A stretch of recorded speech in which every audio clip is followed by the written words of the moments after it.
The afternoon wore on, and as more anecdote about illustrious wizards Slughorn had taught, all of whom had been delighted to join what he had called the Slug Club at Hogwarts. Harry could not wait to leave, but couldn't see how to do it politely. Finally the train emerged from yet another long misty stretch into the red sunset, and Slughorn looked around, blinking in the twilight. "Good gracious, it's getting dark already. I didn't notice that they lit the lamps. You'd better go and change into your robes, all of you. McLaggen, you must drop by and borrow that book on Nogtails. Harry, Blaise, any time you're passing. Same goes for you, miss," he twinkled at Ginny. "Well, off you go, off you go." As he pushed past Harry into the darkening corridor, Zabini shot him a filthy look that Harry returned with interest. He, Ginny, and Neville followed Zabini back to their train. "I'm glad that's over," muttered Neville. "Strange man, isn't he?" "Yeah, he is a bit," said Harry, his eyes on Zabini. "How come you ended up in there, Ginny?" "He saw me hex Zachariah Smith," said Ginny. "You remember that idiot from Hufflepuff who was in the DA? He kept on and on, asking what happened in the ministry, and in the end he annoyed me so much I hexed him. When Slughorn came in, I thought I was going to get detention, but he just thought it was a really good hex and invited me to lunch. Mad, eh?" "Better reason for inviting someone than because their mother's famous," said Harry, scowling at the back of Zabini's head, "or because their uncle—" But he broke off. An idea had just occurred to him, a reckless but potentially wonderful idea. In a minute's time, Zabini was going to enter the Slytherin sixth-year compartment, and Malfoy would be sitting there, thinking himself unheard by anyone except fellow Slytherins. If Harry could only enter unseen behind him, what might he not see or hear? True, there was little of the journey left. Hogsmeade Station had to be less than half an hour away, judging by the wildness of the scenery flashing in the windows, but nobody else seemed prepared to take Harry's suspicions seriously, so it was down to him to prove them. "I'll see you two later," said Harry, under his breath, pulling out his invisibility cloak and flinging it over him. "But where are you?" asked Neville. "Later," whispered Harry, darting after Zabini as quietly as possible, though the rattling of the train made such a caution almost pointless. The corridors were almost completely empty now. Nearly everyone had returned to their carriages to change into their school robes and pack up their possessions. Though he was as close as he could get to Zabini without touching him, Harry was not quite quick enough to slip into the compartment when Zabini opened the door. Zabini was already sliding it shut when Harry hastily stuck out his foot to prevent it closing. "What's wrong with this thing?" said Zabini angrily, as he smashed the sliding door repeatedly into Harry's foot. Harry seized the door and pushed it open, hard.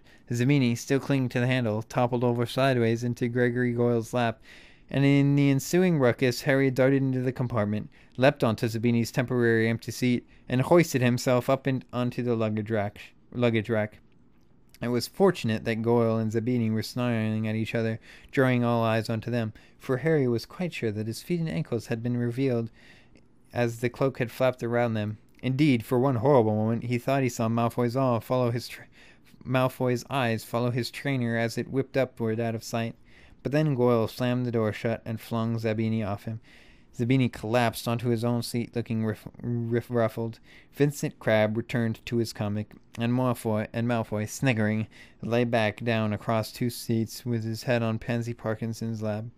Harry lay curled uncomfortably under the cloak to ensure that every inch of him remained hidden, and watched Pansy stroke through the sleek blonde hair of Malfoy's forehead, smirking as she did so, as though anyone would have loved to been in her place.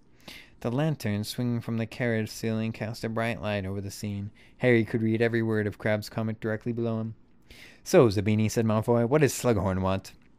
"Just trying to make up to well-connected people," said Zabini, who was still glowering at Goyle. Not that he managed to find many. The information did not seem to please Malfoy. "Who else had he invited?" he demanded. "McLaggen from Gryffindor," said Zabini. "Oh yeah, his uncle's big in the ministry," said Malfoy. "Someone else called Bellby from Ravenclaw." "Not him. He's a prat," said Pansy. "And Longbottom, Potter, and that Weasley girl," finished Zabini. Malfoy sat up very suddenly, knocking Pansy's hand aside. "He invited Longbottom?" Well, I assume so, as Longbottom was there, said Zabini indifferently. What's Longbottom got to interest Slughorn? Zabini shrugged. Potter, precious Potter. Obviously he wanted to look at the chosen one, sneered Malfoy. But that Weasley girl, what's so special about her? A lot of boys like her, said Pansy, watching Malfoy out of the corner of her eye for his reaction. Even you think she's good-looking, don't you, Blaze? And we all know how hard you are to please. I wouldn't touch a filthy little blood traitor like her, whatever she looked like, said Zabini coldly, and Pansy looked pleased. Malfoy sank back across her lap and allowed her to resume her stroking of his hair. Well, I pity Slughorn's taste. Maybe he's going a bit senile. Shame. My father always said he was a good wizard in his day. My father used to be a bit of a favorite of his. Slughorn probably hasn't heard I'm on the train, or... I wouldn't bank on an invitation, said Zabini. He asked me about Noss, father, when I first arrived. They used to be old friends. Apparently, when he heard he'd been caught at the ministry, he didn't look happy, and Not didn't get an invitation. Did he? I don't think Slughorn's interested in Death Eaters. Malfoy looked angry, but forced out a singularly humorless laugh. Well, who cares what he's interested in? What is he, when it comes down to it? Just some stupid teacher. Malfoy yawned ostentatiously. I mean, I might not even be at Hogwarts next year. What's it matter to me if some old fat has-been likes me or not? What do you mean, you might not be at Hogwarts next year? Said Pansy indignantly, ceasing grooming Malfoy's hair at once. Well, you never know, said Malfoy, with the ghost of a smirk. I might have moved on to bigger and better things. Crouched in the luggage rack under his cloak, Harry's heart began to race. What would Ron and Hermione say about this? Crabbe and Goyle were gawping at Malfoy. Apparently they had no inkling of any plans to move on to bigger and better things. Even Zabini had allowed a look of curiosity to mar his haughty features. Pansy resumed the slow stroking of Malfoy's hair, looking dumbfounded. Do you mean him? Malfoy shrugged. Mother wants me to complete my education, but personally, I don't see it as important these days. I mean, think about it. When the Dark Lord takes over, is he going to care how many owls or newts anyone's got? Of course he isn't. It'd be all about the kind of service he received, the level of devotion he was shown. And you think you'll be able to do something for him? Asked Zabini scathingly. 16 years old, and I'm not even fully qualified yet. I just said, haven't I? Maybe he doesn't care if I'm qualified. Maybe the job he wants me to do isn't something that you need to be qualified for, said Malfoy quietly. Crabbe and Goyle were both sitting with their mouths open like gargoyles. Pansy was gazing down at Malfoy as though she had never seen anything so awe-inspiring. I can see Hogwarts, said Malfoy clearly, relishing the effect he had created, and he pointed out of his blackened windows. We'd better get our robes on.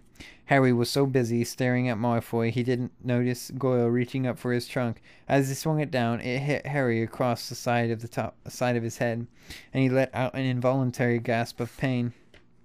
And Malfoy looked up at the luggage rack, frowning. Harry was not afraid of Malfoy, but he still did not much like the idea of being discovered hiding under the invisibility cloak by a group of unfriendly Slytherins.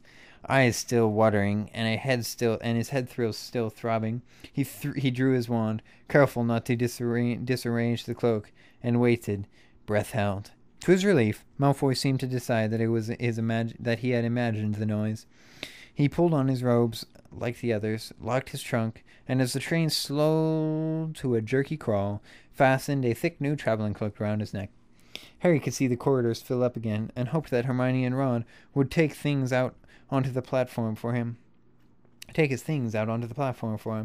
He was stuck here until the compartment was empty. At last, with a final lurch, the train came to a complete halt. Goyle threw the door open, muscled his way out into the crowd of second years, punching them aside. Crabbe and Zabini followed. You go on, Malfoy told Pansy, who was waiting for him with her hand held out as though hoping he would hold it.